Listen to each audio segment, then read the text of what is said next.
Hello दोस्तों, तो इस वीडियो में हम आगे की अब चैप्टर को कंप्लीट करेंगे। इससे पहले हम ये सब कर चुके हैं। क्षारक के साथ अधात्विक ऑक्साइड की अभिक्रियाएं हम कर चुके थे। अब यहाँ से इसके आगे बढ़ते हैं। तो चलिए स्टार्ट करते हैं। तो देखिए, सभी अम्लों एवं क्षारकों में क्या समानताएं हैं, ये अब पढ़ते हैं हम। तो देखिए, हमने देखा कि सभी अम्लों में समान रासायनिक गुणधर्म होते हैं। गुणधर्मों में समानता क्यों होती है? तो देखिए, पहला पॉइंट, क्रियाकलाप 2.3 में देखा कि धातु के साथ अभिक्रिया करने पर सभी अम्ल हाइड्रोजन गैस उत्पन्न करते हैं। तो देखिए, सभी अम्लों में क्या समानताएं, एक तो वो सभी क्या करते हैं, हाइड्रोजन गैस उत्पन्न करते हैं। ठीक है, धातु के साथ रिएक्शन करने पे पहला ये हो गया। और इससे पता चलता है कि सभी अम्लों में क्या होता है, हाइड्रोजन होता है। तो दूसरा पॉइंट क्या हो गया, सभी अम्लों में हाइड्रोजन होता है। ठीक है, एक चीज ये देख लेते हैं, क्या हाइड्रोजन युक्त सभी यौगिक अम्लीय होते हैं? तो नहीं। जो क्या होते हैं, सब अगर किसी भी यौगिक में हाइड्रोजन हुआ तो वो जरूरी नहीं है कि वो अम्ल यानी कि एसिड होगा।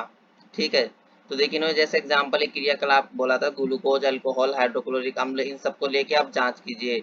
तो आप जांच करोगे तो जो ग्लूकोज और अल्कोहल है वो अम्ल नहीं है, क्योंकि वो अम्ल नहीं है, इसलिए क्या नाम है, इनमें हाइड्रोजन तो है लेकिन ये अम्ल नहीं है ना। तो देखिए, चलिए देखिए, और तीसरा पॉइंट, अम्ल की स्थिति में बल्ब जलने लगता है ना। तो ये इन्होंने ये किया था, तो इन्होंने ये जो क्रियाकलाप किया था, इन्होंने क्या किया था, बीकर लिया था। बीकर में इन्होंने ये तनुकृत अम्लीय विलयन लिया। ठीक है, और इसमें कील, और इसमें इन्होंने क्या किया, विद्युत यानी कि करंट फ्लो किया। तो इन्होंने बारी बारी ये जितने भी इन्होंने एग्जाम्पल दिए हैं, ग्लूकोज, अल्कोहल, इससे बारी बारी किया। तो इन्होंने पाया कि बल्ब तो जल रहा है, लेकिन जहाँ पे अम्ल है वहां पे तो बल्ब जल रहा है, लेकिन जहाँ पे जैसे कि ये ग्लूकोज और क्या अपना अल्कोहल आ गए तो विद्युत क्या हुआ, देखिए विद्युत का चालन नहीं करते हैं, क्योंकि ये क्या है, अम्ल नहीं है। तो इससे तीसरा तीसरा पॉइंट हमारा क्या बना कि अम्ल की स्थिति में बल्ब जलने लगता है, यानी कि अम्ल जो होते हैं वो करंट का फ्लो करते हैं, यानी कि विद्युत का चालन करते हैं। तो ये तीसरा पॉइंट हो गया हमारा, है ना। देखिए, अम्ल की स्थिति में बल्ब जलने लगता है, जिससे कि हमें ये पता चला कि अम्ल जो है वो विद्युत का चालन करता है, जैसा कि चित्र 2.3 में दिखाया गया है। तो देखिए, हमारा ये बल्ब जलने लगा। परंतु आप यह देखेंगे कि ग्लूकोज जिसमें हाइड्रोजन होता है, ग्लूकोज का क्या होता है हमारा, हाँ बताइए, C6H12O6 होता है ग्लूकोज का, है ना। एवं अल्कोहल भी का विलयन विद्युत का चालन नहीं करते। बल्ब के जलने से यह पता चलता है कि इस विलयन से विद्युत का प्रवाह हो रहा है। अम्लीय विलयन में विद्युत धारा का प्रवाह अम्ल में उपस्थित इन्हीं आयनों द्वारा होता है, क्योंकि अम्ल में क्या होते हैं, अम्ल क्या करता है, विलयन में हमें क्या देता है, वो H+ आयन देता है। और क्लोरीन, तो देखिए HCl, देखिए अम्लों में धनायन यानी H+ तथा ऋणायन जैसे HCl में Cl- होता है, जिसकी वजह से उसमें क्या होते हैं, आयन बन जाते हैं विलयन में, और इसी वजह से क्या होता है, विद्युत हमारा चालन करने लगता है। देखिए, अम्लों में धनायन यानी कि H+, है ना, तथा ऋणायन जैसे HCl से H निकल गया तो क्लोरीन हमारा क्या होता है, नेगेटिव। क्लोरीन क्या होता है, -1 होता है इस पे चार्ज, ये आपको पता है, ये 9th में आपने पढ़ा होगा, है ना। आपको क्या नाम है, कम से कम 30 तक आपको पीरियोडिक टेबल्स के एलिमेंट्स याद होने चाहिए, है ना, परमाणु संख्या याद होनी चाहिए आपको। तो इससे आपको समझने में आसानी होगी। देखिए, अम्लों में धनायन H+ तथा ऋणायन जैसे HCl में क्लोरीन, ये नाइट्रिक एसिड में NO3 ये नेगेटिव है ना। और ये सब देखिए सब नेगेटिव है, ये देखिए सल्फ्यूरिक एसिड में देखिए होते हैं, क्योंकि अम्ल में उपस्थित धनायन H+ है। इससे ज्ञात होता है कि अम्ल विलयन में हाइड्रोजन आयन उत्पन्न करता है तथा इसी कारण इसका गुणधर्म अम्लीय होता है। ठीक है, हमारा चौथा पॉइंट ये बन जाएगा कि जो सभी अम्ल होते हैं वो विलयन में हाइड्रोजन आयन यानी कि H+ आयन उत्पन्न करते हैं या देते हैं। ठीक है, हमारा फोर्थ पॉइंट ये हो जाएगा। ठीक है, फोर्थ पॉइंट हमारा क्या, सभी अम्ल जो होते हैं वो विलयन में क्या करते हैं, हाइड्रोजन आयन उत्पन्न करते हैं। तो ये हमारा फोर्थ पॉइंट हो जाएगा। ठीक है, तो चलिए आगे चलते हैं। तो देखिए, यहाँ सब होने के बाद अब देखिए आप ये क्या करेंगे, सोडियम हाइड्रोक्साइड और कैल्शियम हाइड्रोक्साइड आदि जैसे क्षारकों का उपयोग करके इस क्रियाकलाप को दोहराइए तो वही चीज होगा। ठीक है, तो चलिए जो अम्ल के साथ हुआ। चलिए जलीय विलयन में अम्ल या क्षारक का क्या होता है। अब देखिए जलीय विलयन में यानी कि जहाँ पे जल हो यानी कि पानी हो उसमें अम्ल या क्षारक का क्या होता है वो देख लेते हैं। तो चलिए देखिए इन्होंने ये देखिए प्रयोग किया। इन्होंने क्या किया, ये देखिए सोडियम क्लोराइड ले रखा है ना, नमक जो है हमारा सोडियम क्लोराइड NaCl है ना, साधारण नमक होता है ये जो हम खाने में इस्तेमाल करते हैं। इन्होंने क्या किया, ये सल्फ्यूरिक एसिड डाला, इसे हाइड्रोजन सल्फेट भी बोलते हैं, है ना। तो इन्होंने ये डाला और ये जांच किया तो इसमें क्या गया, इस प्रकाश सर्जित गैस सूखे तथा नम नीले लिटमस पर द्वारा जांच किए। तो देखिए इन्होंने ये किया, आप देखिए इसका ये क्या कहा, इस प्रयोग से यह स्पष्ट होता है कि जल की उपस्थिति में HCl में हाइड्रोजन आयन उत्पन्न होते हैं। जैसा कि मैंने अभी बताया है ना, जब आप पानी में HCl डालोगे तो उसमें क्या होगा, वो H+ आयन दे देगा। देखिए जल की अनुपस्थिति यानी जब जल नहीं होगा यानी बिना जल के है ना में HCl अणुओं से H+ आयन पृथक नहीं हो सकते हैं। ये आप याद रखिए। अगर आपसे क्वेश्चन पूछ लिया कि मैंने आपको HCl दिया या कोई भी अम्ल दिया हो, आपको उसमें से क्या करना है, हाइड्रोजन का आयन जो है वो अलग करना है। तो उसके लिए आप क्या करोगे, है ना, तो आप क्या करोगे, उसकी क्या करोगे, जल से क्या करोगे, रिएक्शन करा दोगे तो आपको क्या कर देगा, H+ उससे अलग हो जाएगा, है ना। तो ये इसकी एक कंडीशन है कि जल की अनुपस्थिति में HCl अणुओं में H+ आयन पृथक नहीं हो सकता। अगर आपको पृथक करना है यानी अलग करना है तो आपको जल की आवश्यकता पड़ेगी। जैसे कि यहाँ पे इन्होंने रिएक्शन दी है, HCl + H2O से रिएक्शन कराया तो इसने हाइड्रोनियम आयन बना लिया प्लस क्लोरीन। ठीक है, इसमें से क्या हो गया, दोनों अलग हो गए, पृथक हो गए। देखिए हाइड्रोजन आयन स्वतंत्र रूप में नहीं रह सकते। ठीक है, हाइड्रोजन जो आयन होते हैं वो स्वतंत्र यानी अकेले नहीं रह सकते, उनको किसी ना किसी के साथ क्या करना पड़ेगा, बॉन्ड बनाना पड़ेगा। बॉन्ड हम चौथे चैप्टर में पढ़ेंगे अच्छे से, बॉन्ड क्या है ना, मतलब साथ में रहना पड़ेगा जीवन जीने के लिए, आप इतना समझ लिए। देखिए हाइड्रोजन आयन स्वतंत्र रूप में नहीं रह सकते लेकिन ये जल के अणुओं के साथ मिलकर रह सकते हैं। ठीक है, तो ये जल के अणुओं के साथ मिलकर रह सकते हैं। देखिए यहाँ पे H2O था, ये पूरा जल है, तो उसने क्या किया, ये हाइड्रोजन अगर पानी में अलग हो जाता है, इतना हमें पता है, तो ये जैसे ही अलग होगा तो ये अकेला तो रहेगा नहीं, है ना, क्योंकि हाइड्रोजन अकेला नहीं रह सकता। तो फिर ये क्या करेगा, ये देखिए जल के साथ मिलकर इसने क्या बना लिया, H3O+ बना लिया, हाइड्रोनियम बना लिया। ठीक है, तो देखिए मिलकर रह सकते हैं, इसलिए हाइड्रोजन आयन को सदैव H+ या हाइड्रोनियम आयन से दर्शाया जाता है। ठीक है, इसको क्या कहते हैं, H3O को हाइड्रोनियम। देखिए H++H2O हाइड्रोनियम बन गया। अगर आपसे कोई हाइड्रोनियम का रिएक्शन लिख के दिखाइए तो आप ऐसे लिखेंगे।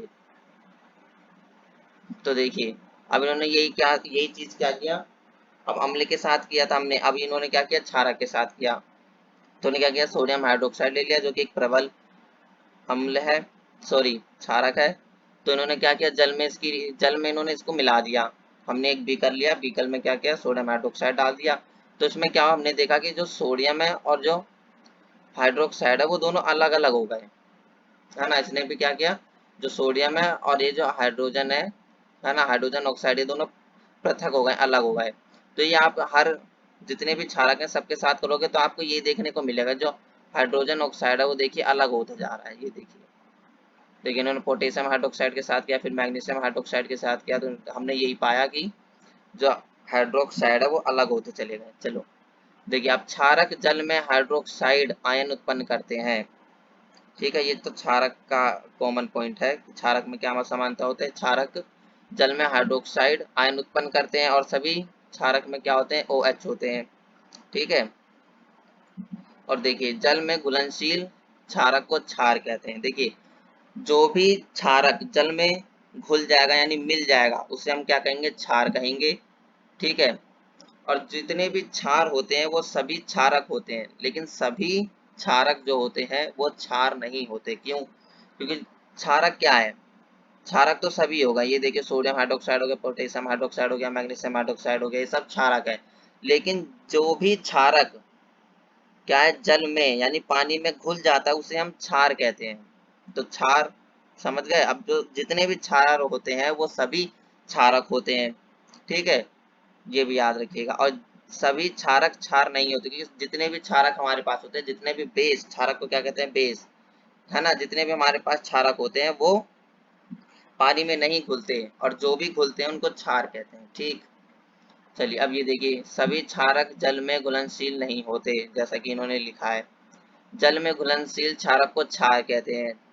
इनका स्पर्श साबुन की तरह है, स्वाद कड़वा, मैंने ये शुरू में हमने पढ़ लिया था, इनका स्वाद कड़वा होता है, तथा प्रकृति संक्षारण होती है। संक्षारण यानी एक तरीके से आप सड़ा हुआ कह सकते हैं, या जैसे लोहे पर जंग लगती है उसे भी संक्षारण कहते हैं। इन्हें कभी भी छूना या चखना नहीं चाहिए, क्योंकि ये हानिकारक होते हैं, ठीक है। चलिए अब देखिए, यहाँ पे देखिए, सभी अम्ल H प्लस तथा सभी क्षारक OH माइनस उत्पन्न करते हैं, ये हमने ऊपर पढ़ लिया था, ठीक है। और उदासीन, ये देखिए, उदासीनीकरण अभिक्रिया को निम्नलिखित रूप में व्यक्त कर सकते हैं। तो देखिए, अम्ल और क्षारक मिलकर क्या बनाएंगे, लवण और जल, ये हमने पिछले का लेक्चर में पढ़ लिया था। तो देखिए क्या हुआ, ये अम्ल, ठीक है, अम्ल में क्या होता है, एक हाइड्रोजन होता है, और ये X कोई धातु या धातु का उसे ले लिया इन्होंने। और क्षारक में क्या होता है, हाइड्रोक्साइड होता है ना, OH होता है। तो इन्होंने क्या किया, जो अम्ल और क्षारक का जो लवण बनेगा वो एक हाइड्रोजन और OH को छोड़ के जो भी होगा वो आपस में रिएक्शन कर लेंगे। जैसे इन्होंने एक ये ले लिया, H और X लिया है, और M और OH, यहाँ पे X और M की जगह कुछ भी हो सकता है, जैसे यहाँ पे M की जगह सोडियम मान लो, और यहाँ पे X की जगह Cl मान लो, है ना। तो इन्होंने, तो लवण कैसे बनेगा, तो देखिए लवण क्या हुआ, MX का तो लवण बन गया, ठीक है, और हमें क्या मिलेगा, जल, H2O मिलेगा, है नहीं। देखिए O और H और H तो क्या मिल के हो जाएगा, दो H हो गए, तो H2 और O, इन्होंने HOH लिख दिया है यहाँ पे, नीचे इन्होंने सही लिखा है H2O, ठीक। तो ऐसे आप पता कर सकते हैं, ऐसे मतलब अगर आपको कोई रिएक्शन दे तो आप ऐसे बना सकते हैं। चलिए, है ना, जैसे कि आपको HCl दे दिया हो, है ना, HCl प्लस में क्या किया हमने, किसके साथ रिएक्शन करा दी, सोडियम, हाँ ये आप 10 सेकेंड आगे बढ़ा दीजिए, है ना, ये थोड़ा सा बन गया समझने के लिए, कोई नहीं। देखिए ये हमारा क्या बन गया, सोडियम हाइड्रोक्साइड बन गया। अब हमने इसके क्या करी, रिएक्शन कराएंगे। तो रिएक्शन हमने अभी क्या देखा, जो हाइड्रोजन और OH है उसे छोड़ के, है ना, जो हाइड्रोजन और OH है वो आपस में रिएक्शन करेंगे, है ना, और जो ये सोडियम और क्लोराइड है वो आपस में करेंगे। तो हमारा क्या बन जाएगा, सोडियम,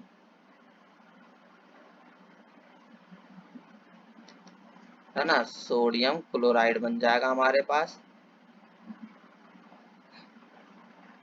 समझ में तो आ रहा होगा आपको, सोडियम क्लोराइड, और प्लस में क्या हमें मिल जाएगा, H2O मिल जाएगा, ठीक है।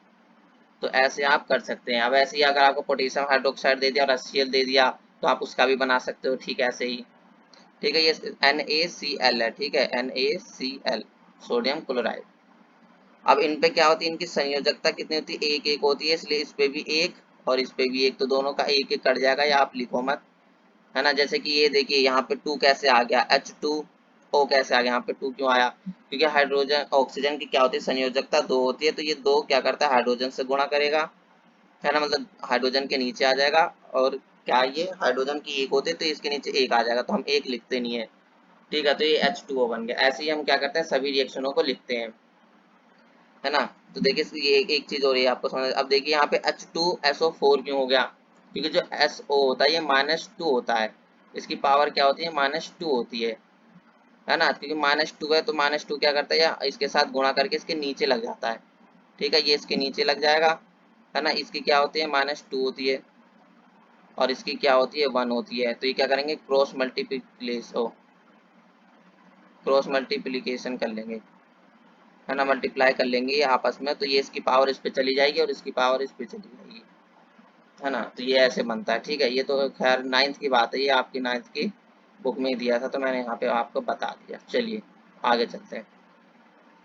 अब देखिए यहाँ पे क्या देखते हैं हम, आइए देखिए कि अम्ल या क्षारक में जल मिलाने पर क्या होता है, बताइए क्या होगा।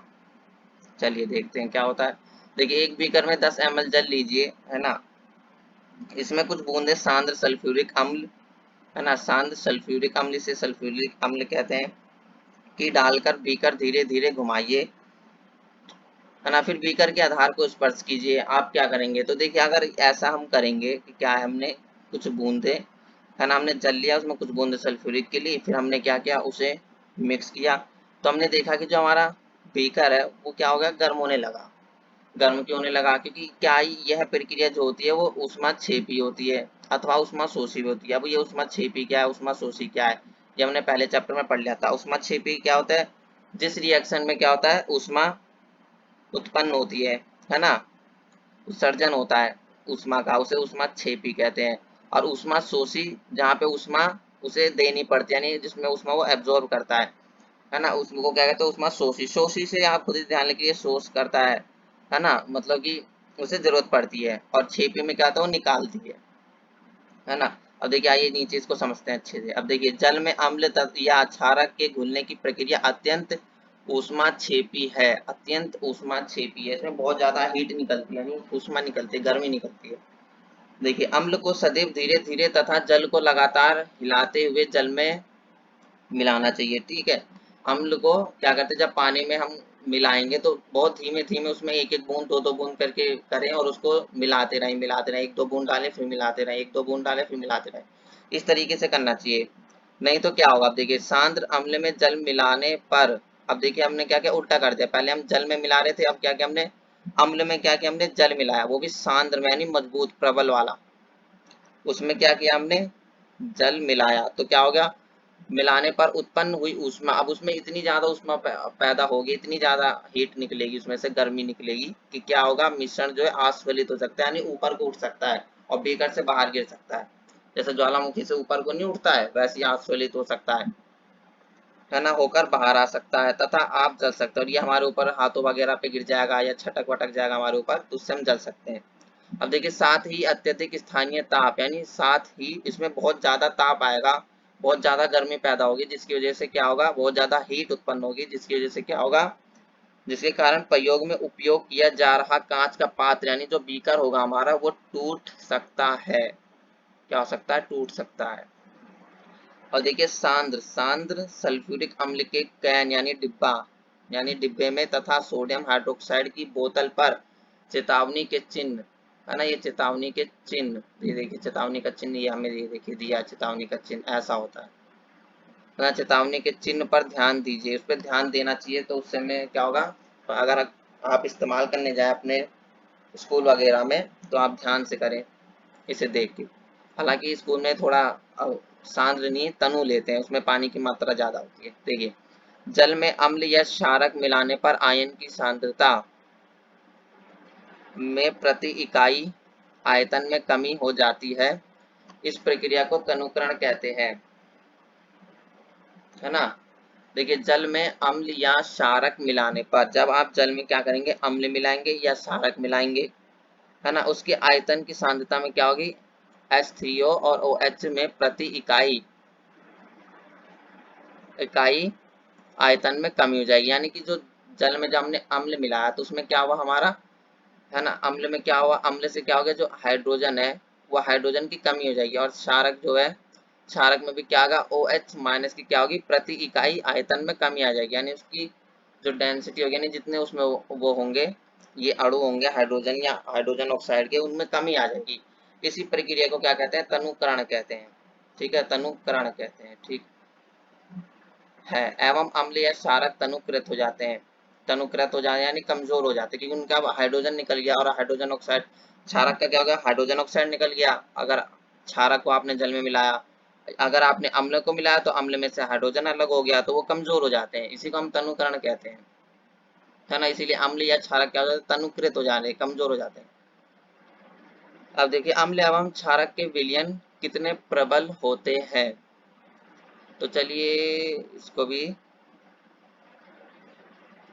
चलिए इसको आज यहीं तक ही रहने देते हैं, फिर इसके बाद हम नेक्स्ट वीडियो में पढ़ेंगे इसके आगे ये पीएच स्केल आपका बहुत बढ़िया टॉपिक है। अब यहाँ से आप अपने थोड़े दैनिक जीवन के बारे में पढ़ेंगे कि आपका शरीर कितने क्या करता है, कौन सा अम्ल इस्तेमाल करता है, ये वगैरह वगैरह सब पढ़ेंगे। अब आपको मजा आएगा थोड़ा पढ़ने में। तो चलिए, थैंक यू।